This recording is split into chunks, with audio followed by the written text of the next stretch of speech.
સોના ચાંદીનો ભાવ all time high થઈ ગયો છે। આ કહેતા કહેતા પણ જ્યારે બોલી રહ્યા છીએ ત્યારે ધીરે ધીરે હાઈ જ થતો જાય છે।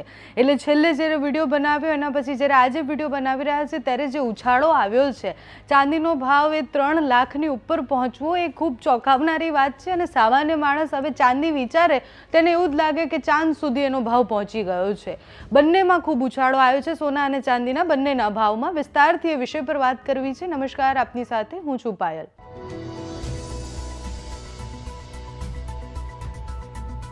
સોના અને ચાંદીના ભાવમાં ઘટાડાની જેટલી પણ આગાહીઓ કરવામાં આવી હતી, જેટલા પણ એનાલિસિસ કરવામાં આવ્યા હતા, 2026માં કંઈક ફરક આવશે એ વાત કરવામાં આવી હતી, એ બધું જ હવે ધીરે ધીરે ખોટું પડતું જઈ રહ્યું છે। કારણ કે દરરોજ રેકોર્ડ તોડી અને ભાવ આગળ વધી રહ્યો છે। સોમવારે એટલે આજે અઠવાડિયાનો પહેલો દિવસ અને એવું કહેવાય કે આ વર્કિંગ ડે પહેલો છે ત્યારે ચાંદી ખુલતાની સાથે જ એ 1 કિલોનો ભાવ 3 લાખની ઉપર પહોંચ્યો છે। એટલે 3 લાખ વિચારીએ ત્યારે પણ આપણને એવું થાય કે આપણે ક્યારેય કલ્પના પણ ન કરી હોય કે ચાંદીનો ભાવ 1 કિલો 3 લાખે પહોંચી જશે।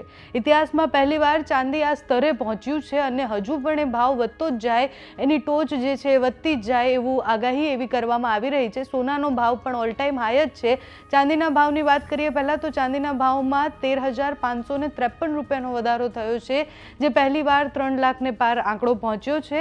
ચાંદીનો અત્યારનો ભાવ છે 3,01,315 અને એ છેલ્લા અઠવાડિયે જ્યારે શુક્રવારે માર્કેટ બંધ થયું ત્યારે MCX ચાંદીનો જે કિલો પ્રમાણે ભાવ જે લખતા હોય છે એ પ્રમાણે 2,87,762 રૂપિયાએ બંધ થયું હતું માર્કેટ અને એ ભાવ અત્યારે વધી 3,01,315 પહોંચ્યું છે, જે ખૂબ વધારે ઉછાળો કહેવાય છે।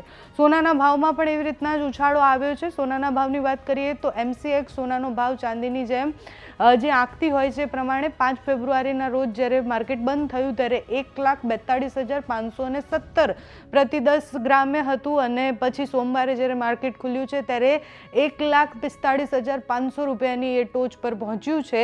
એટલે તમે વિચારો કે 24 કેરેટ સોનાના 10 ગ્રામના ભાવમાં 2,983 રૂપિયાનો વધારો થયો છે અને સોના અને ચાંદીનો ભાવ ફરી એકવાર ઓલ ટાઈમ હાઈ પહોંચી ગયો છે। હવે બીજા દિવસે વિડીયો બનાવીશ ત્યારે પણ આ જ કહેવું પડશે કે ઓલ ટાઈમ હાઈ પહોંચ્યો છે, કારણ કે એ રોજ જેટલો ભાવ વધી રહ્યો છે એ પ્રમાણે આગાહીઓ તો એવી જ કરવામાં આવી રહી છે કે હજુ ઓલ ટાઈમ હાઈ પહોંચવાની સંભાવના છે। બહુ જ બધા કારણો ચાંદીના ભાવના વધારા માટે પણ ગણવામાં આવે છે, જેમાં ઔદ્યોગિક માંગ જે એની વધી ગઈ છે। એટલે સોલર, ઇલેક્ટ્રોનિક વસ્તુઓ અને EVમાં પણ એનો ઉપયોગ થતો હોય છે। એટલે ચાંદી માત્ર હવે જ્વેલરી માટે ઉપયોગ નથી થતી, પણ એનો જે માલ જે છે એ કાચા માલ તરીકે પણ ઘણી બધી વસ્તુમાં ઉપયોગ થતો હોય છે। એના સિવાય વિશ્વભરમાં ચાલતા યુદ્ધથી લઈને ટ્રમ્પના ટેરિફનો ડર અને બધી જ વસ્તુઓ જ્યારે એકસાથે ભેગી થાય ત્યારે માર્કેટ ઉપર એની ખૂબ અસર થતી હોય છે। સોના ચાંદીના ભાવમાં સતત થતા વધારાને કારણે સામાન્ય માણસ અને હવે જેના લગ્નની સિઝન આવી રહી છે એમાં લોકોને ખૂબ ટેન્શન થઈ રહ્યું છે, કારણ કે જ્યારે એક સાથે જ્વેલરી બનાવવા માટે જાય તો ચાંદીનો ભાવ, એમાં પાછું જે સોનાનો ભાવ છે એમાં જે ચાર્જીસ લાગતા હોય એ બધું જ ભેગું કરી અને એક નાનકડી વસ્તુ લેવી પણ હવે સપનું થઈ ગઈ છે। ચાંદીના ભાવમાં આટલો બધો વધારો અને સોનાના ભાવમાં આટલા બધા વધારા પછી તમારું એમાં શું માનવું છે? તમને શું લાગે છે કે આ ઓલ ટાઈમ હાઈ હજી હાઈ જશે કે કેમ? અમને કમેન્ટ્સમાં જણાવો। અત્યારે આ વિડીયોમાં બસ આટલું। જો તમે અમને યુટ્યુબ પર જોઈ રહ્યા હોય તો સબસ્ક્રાઈબ કરજો, ફેસબુક પર જોઈ રહ્યા હોય તો ફોલો કરજો, અમારા આ વિડીયોને લાઈક અને શેર કરજો।